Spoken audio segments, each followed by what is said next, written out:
किसको कही गई? हम संसार में जन्म लेने के बाद धन को जोड़ा, संपदा को जोड़ा, जमीन को जोड़ा, सत्ता को जोड़ा, वैभव को जोड़ा, इसमें शिव तत्व की प्राप्ति नहीं है। शिव तत्व की प्राप्ति किसको कहा गया? आपने अगर एक गिलास किसी को पानी पिलाया है, किसी भूखे को भोजन कराया,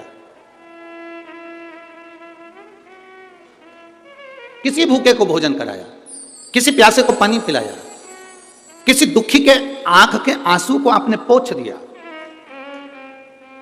कोई विद्या का अध्ययन करना चाहता था और उसकी एजुकेशन के लिए, उसकी विद्या के लिए आप आगे आकर खड़े हो गए, तो ये समझ लो किसी के पास में दवाई का पैसा नहीं और आपने आकर आगे आकर सेवा कर दी। कोई प्यासे को पानी, भूखे को भोजन, किसी के जीवन में आप अगर थोड़ा सा भी सम्मिलित हो गए उसके दुख की घड़ी में, तो समझ लेना ये शंकर को जल चढ़ाने के बराबर है, शिव भक्ति के बराबर। देवराज नाम का ब्राह्मण जो चोरी का धन लेकर शंकर जी के मंदिर में प्रवेश कर जाता है, शिव जी के मंदिर में जाने के बाद में ब्राह्मण देवता आवाज लगा लगा कर रहे हैं, हर हर महादेव, बार बार हर हर महादेव कहा जाता है, बार बार हर हर महादेव कहा जाता है, और देवराज नाम के ब्राह्मण को क्रोध आता है। अब तू तो ब्राह्मण है, ब्राह्मण घर में तेरा जन्म हुआ है, उसके बाद तो तेरे मुख से हर हर महादेव निकलना चाहिए था, पर हर हर महादेव सुनते से ही देवराज नाम का ब्राह्मण चिढ़ रहा था, क्रोध आ रहा था, अपशब्द कह रहा था, ताने दे रहा था।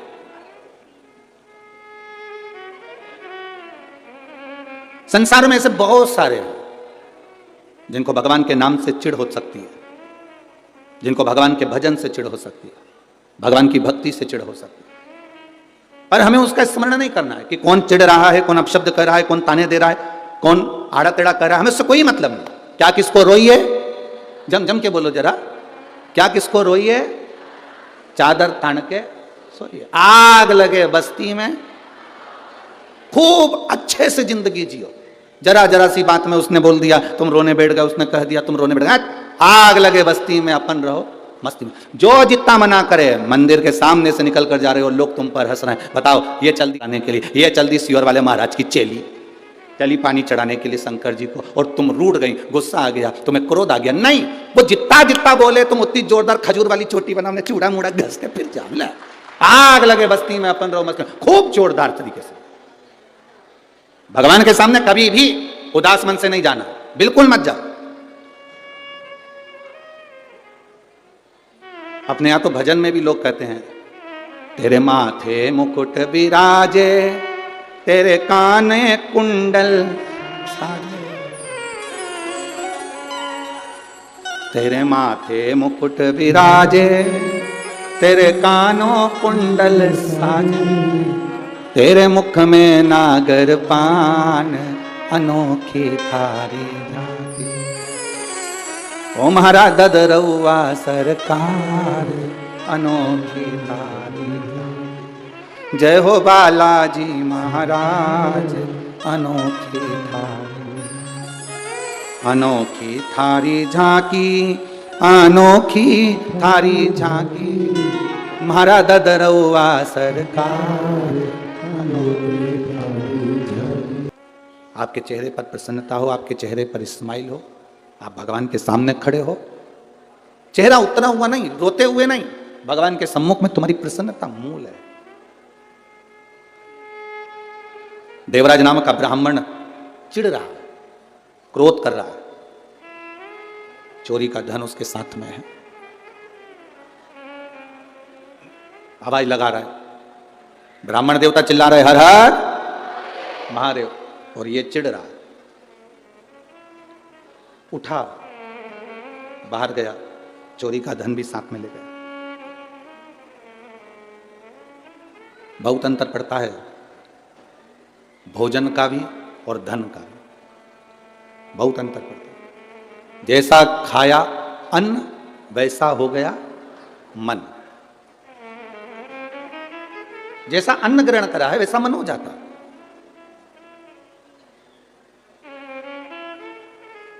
आप लोगों ने कथा सुनी होगी, भीष्म पितामह से दुर्योधन ने कितने कितने शब्द कहे, कितने शब्द।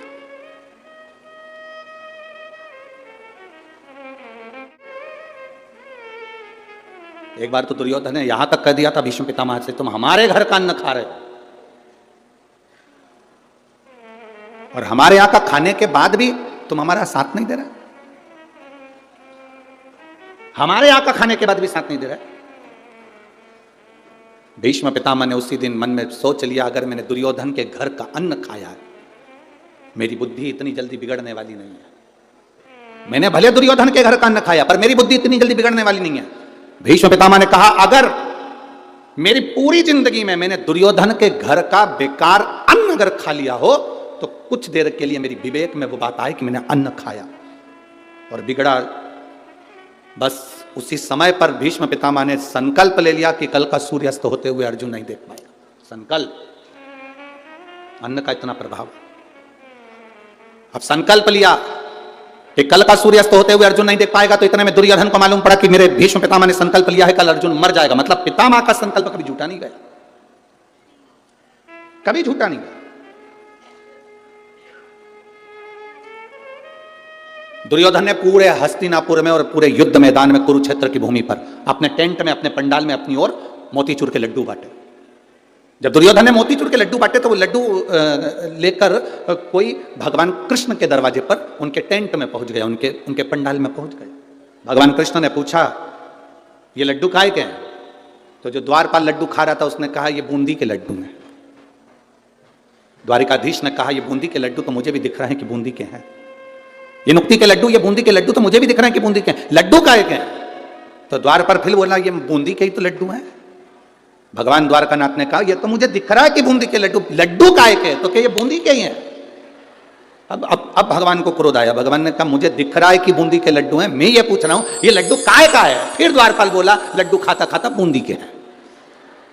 अब द्वारकाधीश जब बोले, फिर द्वारकाधीश ने कहा, देख मैं तेरे से एक बात कह रहा हूं, मुझे ये बता दे कि ये लड्डू काय के हैं? फिर द्वारपाल ने लड्डू खाकर कहा, बूंदी के। भगवान द्वारिकाधीश मुस्कुरा कर बोले, अब मुझे ये बता, ये लड्डू कौन बंटवा रहा है? तो द्वारपाल बोला, ये दुर्योधन बंटवा रहा है। अच्छा, क्यों बंटवा रहा है? कल अर्जुन मर जाएगा, भीष्म पितामह ने संकल्प लिया। अच्छा, भगवान कृष्ण ने कहा, जल्दी से मेरे को भी 4 लड्डू दे दे। द्वारकाधीश ने 4 लड्डू लिए, द्रौपदी के कक्ष में प्रवेश कर गए। और द्रौपदी के कक्ष में प्रवेश कर द्वारकाधीश ने आवाज लगाकर कहा, द्रौपदी, ए द्रौपदी। द्रौपदी आई, भैया आप, क्या बात है? भगवान ने कहा, ले द्रौपदी लड्डू खा ले। द्रौपदी ने पूछा, काहे के लड्डू है? भगवान बोले, मोतीचूर के हैं, तू खा। इस लड्डू की कहानी बड़ी विचित्र, तू तो खा ले। द्रौपदी ने लड्डू लिया, खाते खाते फिर पूछा, लड्डू काहे के? भगवान बोले, मोतीचूर के हैं। अब द्रौपदी ने पूछा, इतनी रात के 1:30-2 बज रही है, रात्रि का दूसरा पहर हो रहा है और तू मुझे लड्डू खिलाने आया, आखिर ये लड्डू कौन ला कर दिया? तो कहा, मेरे द्वारपाल ने दिए। क्यों दिए? कल भीष्म पितामह ने प्रतिज्ञा करी है, कल अर्जुन मर जाएगा, सूर्यास्त होते हुए नहीं देख पाएगा। तो मैंने सोचा अपनी बहन का पति मरने वाला है, कल तो मैं लड्डू आज ही खिलाया। भगवान बोले, जैसे ही बोले तो द्रौपदी ने कहा, लाओ मेरे को 2 लड्डू और दो तुमने छुपा के रखे। द्वारकाधीश ने 2 लड्डू और दिए तो द्वारकानाथ ने कहा, द्रौपदी तेरा पति मरने वाला और तू लड्डू खा रही है? द्रौपदी बोली, जब भाई खिला रहा है तो अच्छे से खाओ, बाद में देखा जाएगा।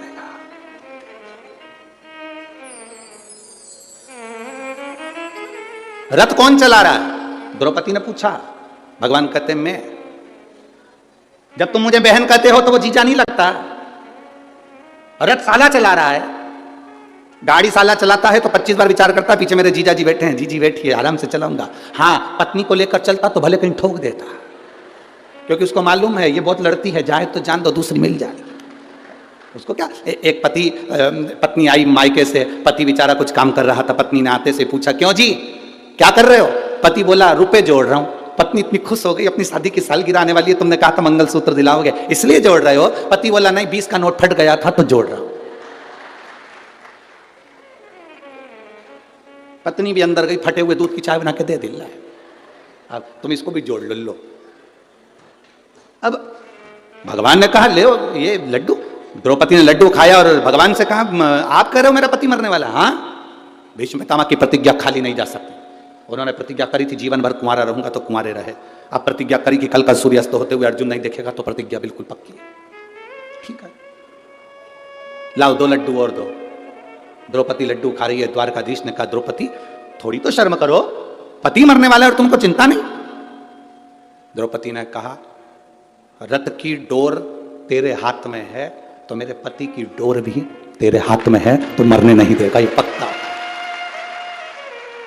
अब सौंप दिया इस जीवन का सब भार तुम्हारे हाथों, है हार तुम्हारे हाथों में और जीत तुम अपने हृदय से लगा लो, लगा लो, गिरा जा रहा हूँ उठा लो, भोले अपने दर से अब तो न टालो, गिरी जा रही हो उठा लो, उठा। वो कृपा जब करता है। अभी हमने कहा कि महाराज जी कथा करवाए, गुरु बाबा की कृपा हुई, यजमान पर कृपा हुई, कथा हुई, ददरवा धाम सरकार के पावन चरणों में कथा का लाभ ले रहे हैं। हम इतना जरूर कहेंगे, अगर बालाजी ने, हनुमान जी ने तुमको यहाँ कथा सुनने के लिए बुलाया है शिव जी की, तो खाली तो नहीं जाओगे, ये झोली भरी जरूर जाओगे, निश्चित है। बोल बम का नारा है, आप उसके भरोसे पर आए, उसके विश्वास पर।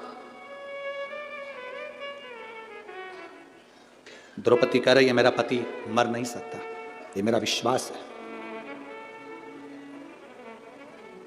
दीन बंधु दीनानाथ मेरी डोरी तेरे, मेरी डोर तेरे हाथ में, तो कैसे मर जाए।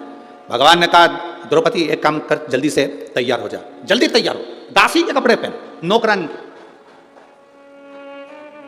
दासी के कपड़े। द्रौपदी ने कहा दासी के कपड़े मैं क्यों पहनूं, तू पहन।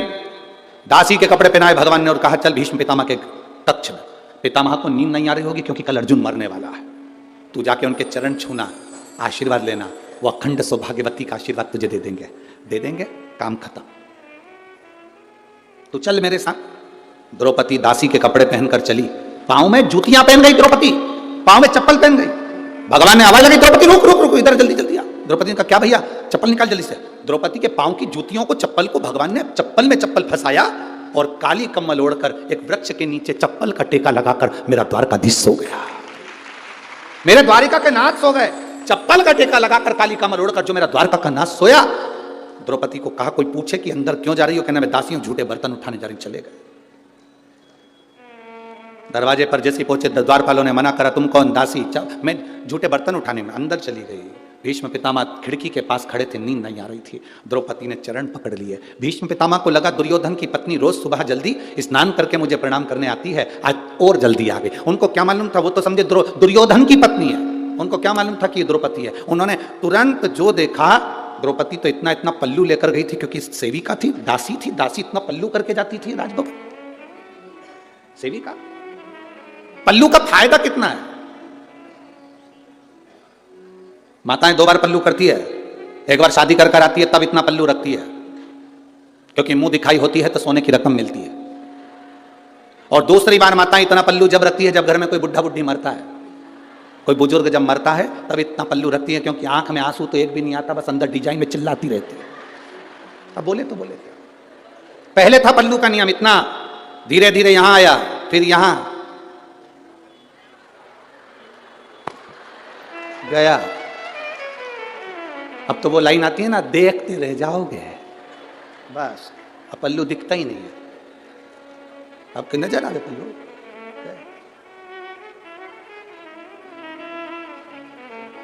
पहले के समय में होता था, नानी बाई का मायरा सुना है आप लोगों ने, जम के तो बोलो जरा।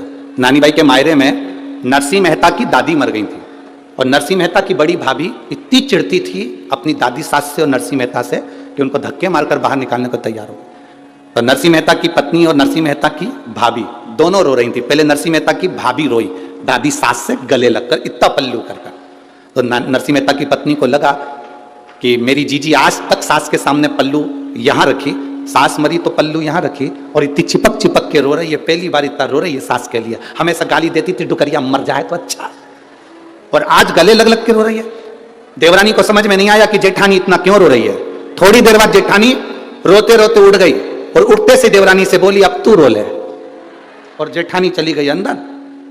जब देवरानी रोने बैठी तब समझ में आया कि जेठानी इतनी चिपक के क्यों रो रही थी। सास के कान में यहाँ पे सोने की मूर्तियां थी, उसको दांत से कतर रही थी और दांत से कतर के उसको मुंह में भर लिया और मटके में ले जाके डालकर कहा, जल्दी ले जाओ, जल्दी। अब कह रही है ले जाओ।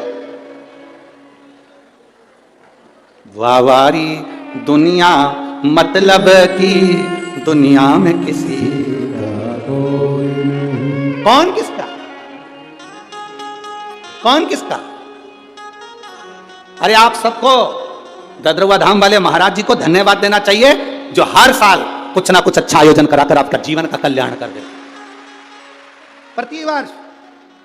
और हमें तो सुनने को मिला 27 साल से लगातार चल रहा है। ये प्रभु कृपा नहीं तो और क्या है, ये दया नहीं तो और क्या है।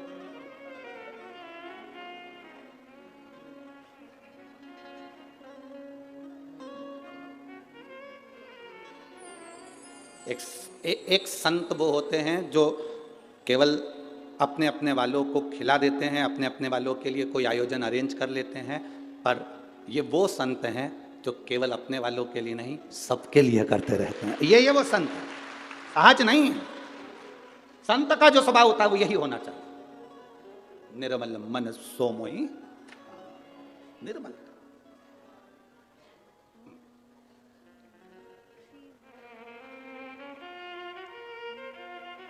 भारत पल्लू कर कर चली गई द्रौपदी।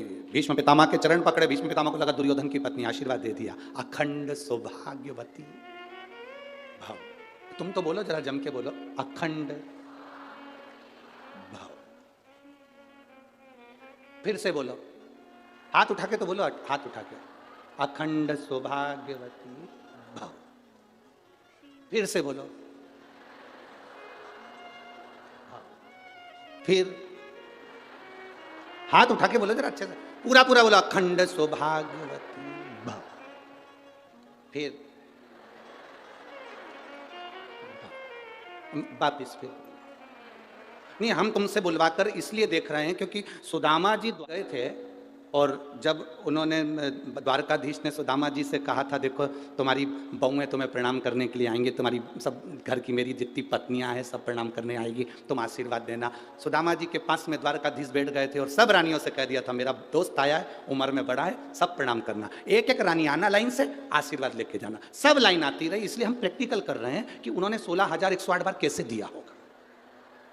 अभी कितनी बार दिया तुमने? 4 बार। चालू हो जाओ, 16,108 चलो चालू करो, हाथ उठाकर, अखंड सौभाग्य। 5 6 हाथ पूरा उठाओ, 7 8 9 10। आज ददरुआ धाम में पूरी प्रैक्टिस अपनी करना है। फिर वापिस बोलो, 11। बस सुदामा जी भी यही कर रहे थे, आशीर्वाद दे रहे थे, अखंड सौभाग्यवती भव, अखंड सौभाग्यवती भव, अखंड सौभाग्यवती भव, अखंड सौभाग्यवती भव, अखंड सौभाग्यवती भव, अखंड सौभाग्यवती भव, अखंड सौभाग्यवती भव, अखंड सौभाग्यवती भव। थोड़ी देर बाद द्वारकाधीश से पूछा, कन्हैया इधर। कन्हैया बोला, क्या तेरी है? हाँ अपनी है, चलने दे।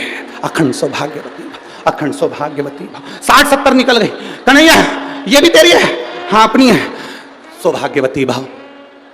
अखंड गायब हो गया। सौभाग्यवती भाव, सौभाग्यवती भाव, सौभाग्यवती भाव, सौभाग्य। कन्हैया 200 और निकल गई। ये भी तेरी है? हाँ चलने दे। भाव भाव भाव भाव। कन्हैया ये भी तेरी है? हाँ कितनी है? 16,108। कन्हैया सुदामा जी बोले, मुझे मेरे घर छोड़िया, मेरी पत्नी को अखंड सौभाग्यवती का आशीर्वाद की जरूरत पड़ जाएगी, छोड़िया मुझे, मैं नहीं दे सकता।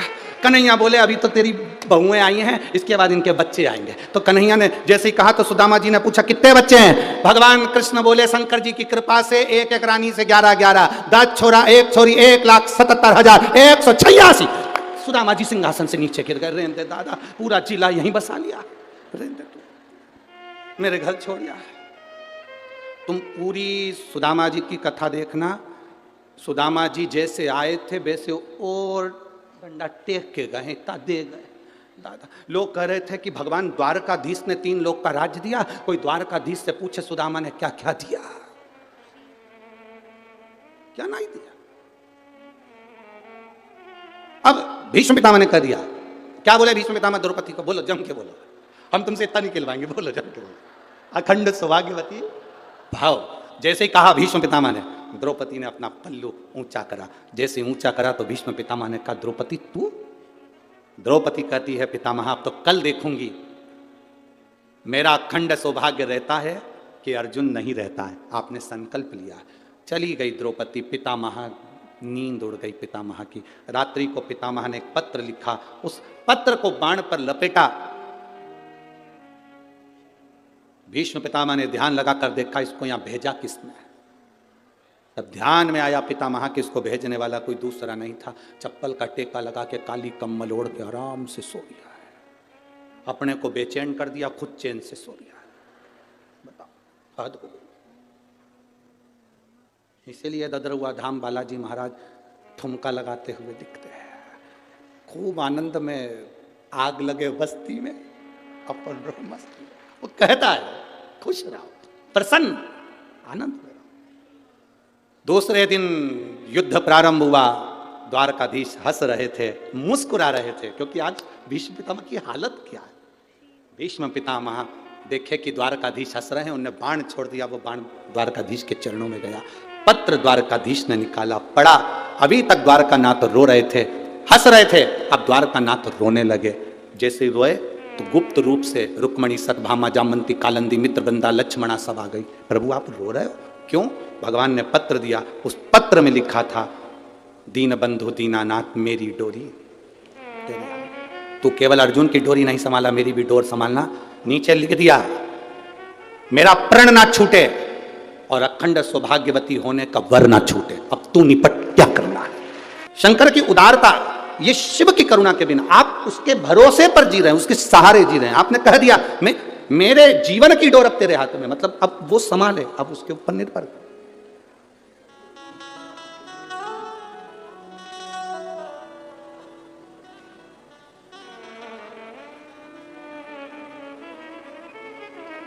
अब सौंप दिया इस जीवन का सब भार तुम्हारे हाथों। संपूर्ण जीवन का भार हमने उसको दे दिया। अब हमारा नहीं कुछ, हम उसको दे दिए।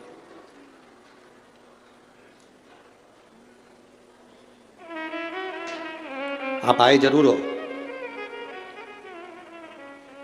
अब ये ददरुआ धाम की जो भूमि है, यहाँ आसपास में कोई बहुत होटलें नहीं हैं, है क्या? जम के बोलो जरा। नहीं। कोई रहने के लिए कोई बहुत सारी व्यवस्था है क्या? नहीं। जो कुछ भी बालाजी सरकार ने गुरुजी महाराज के माध्यम से, महाराज जी के माध्यम से व्यवस्था करवाई, वो ये व्यवस्था है। अब तुम यहाँ किसी रिश्तेदार से मिलने के लिए नहीं आए। यहाँ 5 दिन तुम डेरा जमा कर डॉक्टर हनुमान जी से शिव महापुराण की कथा सुनने के लिए अगर आए हो, तो ये मेरा विश्वास कहता है, इस डॉक्टर का इलाज चालू हो गया और ये शंकर रूपी कथा का रस तत्व तुम्हारी जीवन में पहुंच गया, तो 5 दिन की कथा के बाद तुम्हें किसी डॉक्टर के पास जाने की जरूरत नहीं है। उसकी भक्ति करें, उसका स्मरण।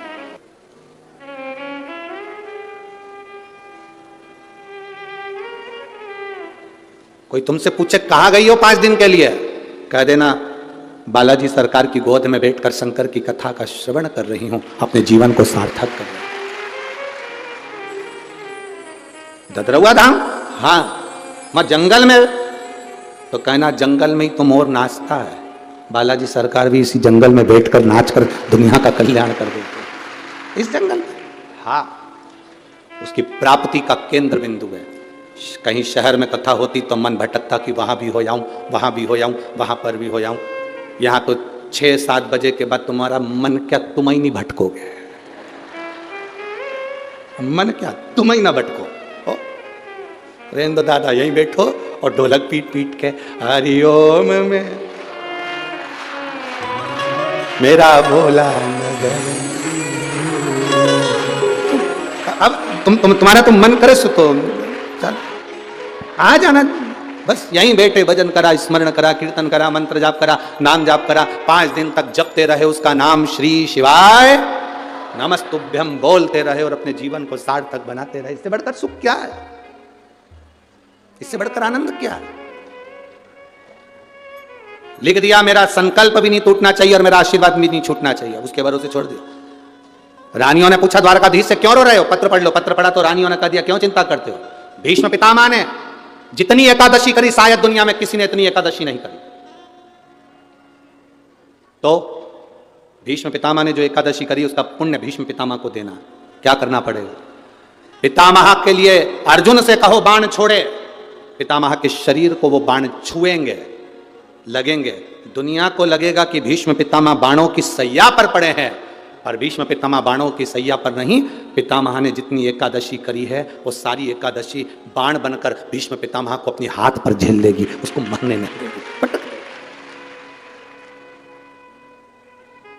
जिसको इतने सारे बाण चुभे हैं उसको कितना कष्ट होगा, पर भीष्म पितामह का पूरा शरीर देखो, पूरी कथा देखो कि महाभारत को उठाकर एक एक पर्व को पढ़कर देखना, उसमें भीष्म पितामह बड़े आनंद से बाणों की सैया पर पड़े। द्वारकाधीश पूछ रहे हैं, मरते क्यों नहीं हो? दर्द नहीं हो रहा? कष्ट नहीं हो रहा? भीष्म पितामह कह रहे हैं, मुझे तो लगता ही नहीं कि मैं बाणों की सैया पर हूं, मुझे तो लगता है जैसे मैं मेरी मां की गोद में सोया हुआ हूं, मेरी मां की गोद में सोया। एकादशी ने भीष्म पितामह को झेल कर रखा था। एकादशी शिव कथा कह रही है। कोई चिढ़ रहा है, चिढ़ने दो। कोई अपशब्द कह रहा है, कहने दो। कोई आड़ा टेढ़ा कह रहा है, कहने दो। कोई कुछ भी बोले, तुम्हें मतलब नहीं। देवराज नामक का ब्राह्मण अपशब्द कह रहा था, चिढ़ रहा था।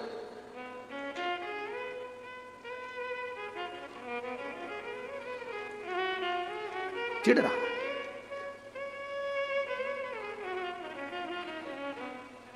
एक बार कई लोग प्रश्न करते हैं, गुरुजी आप कहते हो कि हनुमान जी महाराज शंकर भगवान का एक अंश स्वरूप है। एक अंश स्वरूप। पूरी शिव महापुराण की कथा को उठाकर देखिए, स्कंद पुराण को, मत्स्य पुराण को, कूर्म पुराण को उठाकर देखिए।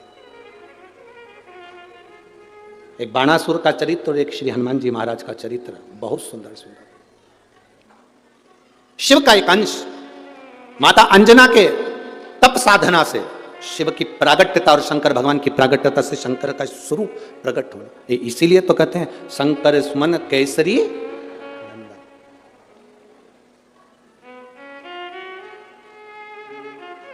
शिव का एक स्वरूप है हनुमान जी महाराज। हम तो हमेशा कहते हैं अगर आप हनुमान जी का भी दर्शन कर रहे हैं तो यह अंदाजा लगाकर रखें कि आप शंकर का दर्शन कर रहे हैं। आप शंकर का दर्शन कर रहे हैं तो यह अंदाजा लगाकर रखें कि आप हनुमान जी का दर्शन कर रहे हैं। सब एक, कोई भेद नहीं। सब एक, कोई भेद नहीं। देवताओं में कोई भेदता नहीं, सब में एक समान। भगवान कृष्ण ने गीता किसको सुनाई थी? जम के बोलो। युद्ध के मैदान में भगवान कृष्ण ने गीता किसको सुनाई थी? जम के बोलो, जरा आवाज आना चाहिए। किसको सुनाई थी? अर्जुन को। पक्का लाख कर दूं? पक्का है कि अर्जुन को गीता सुनाई थी। जिसने स्कंद पुराण का स्मरण करा हो, मत्स्य पुराण का स्मरण करा हो, उसमें संवाद मिलता है द्वारकाधीश के पास में जब अर्जुन पहुंचे, अर्जुन ने निवेदन करा कि आप मेरी ओर से युद्ध लड़ें। भगवान ने कभी जाओ, मैं बुलाऊंगा तब आना। अर्जुन आए, हनुमान जी को भी बुलाया। अर्जुन हनुमान जी दोनों आए। द्वारकानाथ संध्या करने बैठ गए, उठे नहीं। तब दोनों अर्जुन और हनुमान समुद्र के किनारे घूम रहे हैं। दोनों घूम रहे हैं। अब अर्जुन और हनुमान दोनों समुद्र के किनारे पर घूम रहे थे। घूमते घूमते अर्जुन के मुख से निकल गया, तुम कौन हो? हनुमान जी ने कहा, मैं राम का सेवक हनुमान, राम भक्त हूं। अर्जुन ने कहा, वो राम जी जिन्होंने बंदरों से पत्थर फिगवाए थे, सेतु बनवाया था, तब पार उतरे थे, और मैंने सुना बड़े वीर योद्धा थे। वो चाहते अगर मेरे जगह पर मैं होता तो पत्थर फेंकने नहीं देता, एक बाण छोड़ता, यहां से लेकर समुद्र के उस पार पुल बना देता। अर्जुन ने कहा, मैं होता तो पुल बना देता, बाण छोड़कर यहां से लेकर वहां तक का एक पुल तैयार कर देता। हनुमान जी ने कहा, तू पुल बनाता, मेरे जैसा एक बंदर लात रखता तो टूट जाता। तू पुल बनाता, मेरे जैसा बंदर एक लात रखता, बानर, टूट जाता। अर्जुन ने कहा, टूट नहीं सकता, और तोड़ दिया तो? अर्जुन ने कहा, तू तोड़ के बता दे, मैं अपने शरीर को जलाकर भस्म कर दूंगा। पक्का, ठीक है, तू बना पुल। अर्जुन ने बाण का पुल बना दिया। हनुमान जी ने जो पांव धरा तो सब टूट के चर्र करके सब टूट गया। जो टूटा तो अर्जुन समाधि में लीन होने के लिए लकड़ियां जमाने लगे। इतने में द्वारकाधीश आकर खड़े हो गए। अर्जुन क्या कर रहे हो? मैं हनुमान से हार गया, इसलिए मैं शरीर को त्याग लो। अर्जुन, तुम हनुमान से नहीं आ रहे हो, तुमने राम की निंदा कर दी है। जो जीव परमात्मा की निंदा करता है, चाहे राम की करे, चाहे कृष्ण की करे, चाहे संत की करे, चाहे साधु की करे, चाहे गुरुजन की करे, चाहे शिव की करे, संसार में जन्म लेने वाला अगर मनुष्य संत गुरु भगवान की निंदा करता है तो वो कभी उन्नति की सीढ़ी पर नहीं चढ़ सकता, वो नीचे ही धकेलेगा, जाएगा जमीन, वो ऊपर नहीं जा सकता।